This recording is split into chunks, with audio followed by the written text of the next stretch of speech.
ว่าเรื่องสแกมเมอร์หรือว่าพวกมิจฉาชีพหรือว่านักต้มตุนจุเจ้านับมือนับแห้งแพร่ระบาดหนักขึ้นนับมือนับแห้งอันตรายขึ้นกว่าเก่าเนาะจุเจ้ามันเป็นตาย้านอีหลีบ่มีความปลอดภัยเลยแต่กี้นะคนที่อยู่บ้านนอกของนาคือจุทุกวันนี้พวกแก๊งคอร์เซนเตอร์พวกสแกมเมอร์อยู่ในประเทศลาวเนี่ยทุกวันนี้วุ่นวายมากหนักกว่าในประเทศไทยหลายเท่าตั้งแต่ที่ถูกปราบที่เขมรในประเทศลาวหนักกว่าเดิมตอนนี้สบายดีสวัสดีครับทักทายทุกท่านที่เข้ามาติดตามรับชมอยู่กับผมเทพโยครับพี่น้องทั้งเมืองไทยตอนนี้กับประมาณเที่ยงวันทักทายพี่น้องฝั่งไทยฝั่งลาวก่อนนี้ครับพี่น้องอย่าลืมฝากกดแชร์แสดงความคิดเห็นกันเข้ามาครับพี่น้องล่าสุดนะครับมาฟังสาวลาวเล่าประสบการณ์เรื่องแก๊งคอร์เซนเตอร์พวกสแกมเมอร์พวกหลอกลวงเนี่ยนะครับ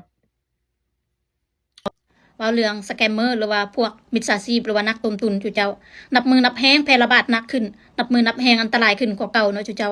มันเป็นตาย้านอีหลีบ่มีความปลอดภัยเลยแต่กี้นะคนที่อยู่บ้านนอกของนาคือจุเฮานี่บ่เคยได้ยินดอกว่าสแกมเมอร์หน้าตามันเป็นแบบใด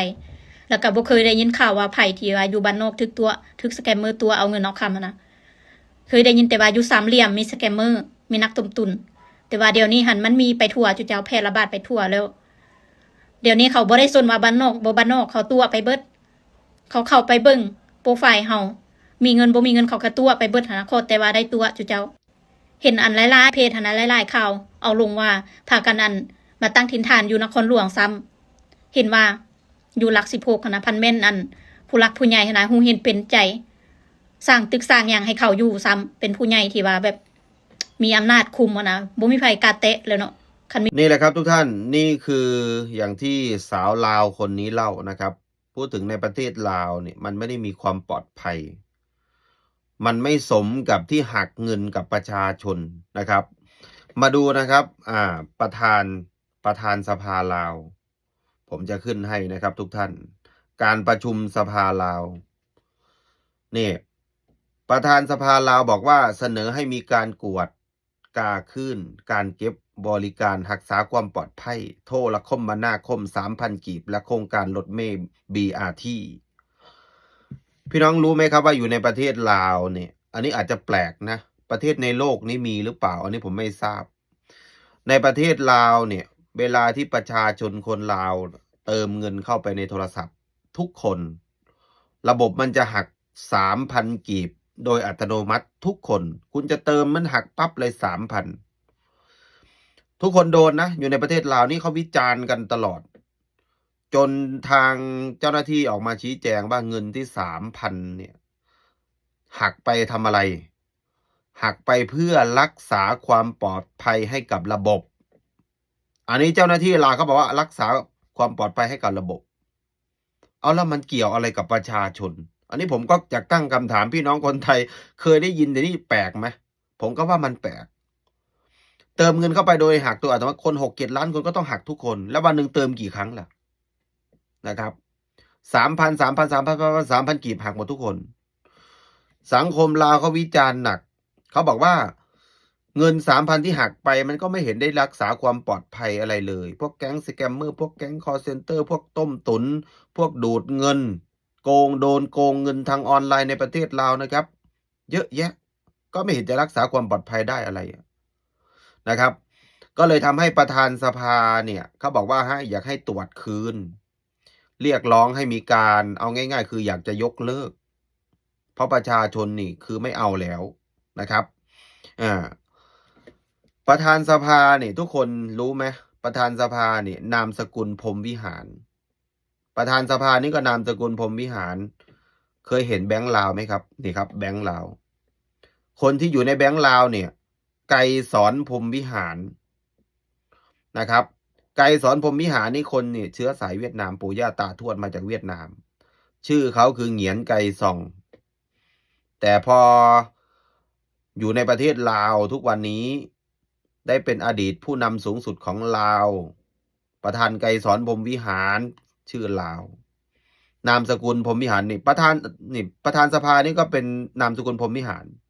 ญาติกันเลย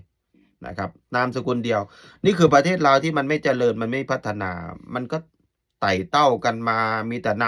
ประเทศเราบริหารประเทศตั้งแต่ก่อตั้งประเทศมา50 ปีเนี่ยมีแค่2-3นามสกุลอยู่นี่แหละวนไปวนมานะครับแล้วการออกนโยบายนะครับพี่น้องหรือว่าออกกฎหมายแต่ละครั้งผมรู้สึกว่าเอาเปรียบประชาชนเหมือนขูดรีดประชาชนทุกรูปแบบมันมีที่ไหนครับคุณซื้อโทรศัพท์ที่ลาวใช้ซิมลาวคุณจะต้องมาเสียเงินต่างหากค่ารักษาความปลอดภัยแสดงว่าไม่มีความปลอดภัยในระบบเครือข่ายต่างๆเมื่อก่อนย้อนไปเมื่อสักประมาณ10 กว่าปี20 ปีตอนนี้ก็ไม่รู้ยกเลิกหรือยังหรือว่ายังมีเหมือนเดิมเชื่อไหมพวกศูนย์โทรศัพท์พวกซุงพวกซิมพวกอะไรเนี่ยมีแต่ของจีนกับของเวียดนามเต็มลาวหมดเลยนะคือความปลอดภัยคิดดูเอาว่าลาวเป็นแบบไหนสำหรับคนลาวนะบางคนนี่ดาวน์โหลดแอปของจีนเอามาใส่มือถือแอปออกมาใหม่นะครับบางคนเติมเงินเข้าไปหายเติมเงินเข้าไปหายบางคนนี่โอนเงินเข้าไปอีกบัญชีหนึ่งโอนเงินแบบว่าใช้แอปโอนแบบมือถือแบบหล่อๆเท่ๆนะครับทุกคนก็ไปดาวน์โหลดแอปกันมาพอโอนเงินไปให้อีกบัญชีหนึ่งของเพื่อนเงินไม่เข้าหายทวงไปถามมาธนาคารก็ไม่รู้เรื่องหายไปฟรีๆเลยนะอันนี้คือเขาเรียกว่ามันเป็นภัยต่อความมั่นคงการที่เราใช้ระบบอะไรพวกนี้เครือข่ายอะไรพวกนี้มันไม่ใช่ของเรานะครับคนลาวก็เลยรู้สึกว่าตัวเองเนี่ยไม่มีความปลอดภัยแรกๆตอนที่หักเงิน 3,000 เนี่ยก็ยอมนะคนลาวหลายๆคนยอมว่าโอเคนะครับเพื่อความปลอดภัยคิดว่าเงินที่หักไปมันจะมาป้องกันหรือว่าโพรเทคเรื่องพวกนี้แต่สุดท้ายมันก็ช่วยอะไรไม่ได้เลยนะครับคนลาวก็เลยต้องการให้ยกเลิก BRT ก็เหมือนกัน BRT ที่ลาวเนี่ยสร้าง BRT ทำให้รถติดเป็นอย่างมากไม่ได้แก้ปัญหารถติดนะเพราะว่ามันผิดตรงไหนรู้ไหมถนนในเวียงจันทร์มันก็มีเลนเล็กๆอยู่แล้วไม่ใช่ว่า6-7 เลนเหมือนเมืองไทย4-5 เลนใช่ไหมถนนเวียงจันทร์มีแค่3 เลนแล้ว BRT เข้าไปอีกเลนหนึ่งเหลือแค่2 เลนตัวนี้รถจะไปยังไงแล้วเมืองหลวงนะไม่ใช่ชนบทนะครับประชากรเวียงจันทร์ก็เพิ่มขึ้นทั้งคนจีนทั้งคนเวียดนามถนนมีแค่3 เลนยังจะมาสร้างรถ BRT คิดดูเอานะครับทุกคนถึงขั้นต้องให้ยกเลิกแล้วตอนนี้นะฮะนี่แหละครับพี่น้องครับขอบคุณหลายๆครับพี่น้องที่เข้ามาติดตามพี่น้องอย่าลืมฝากกดแชร์แสดงความคิดเห็นกันเข้ามานำเด้อครับพี่น้องครับสบายดีสวัสดีครับ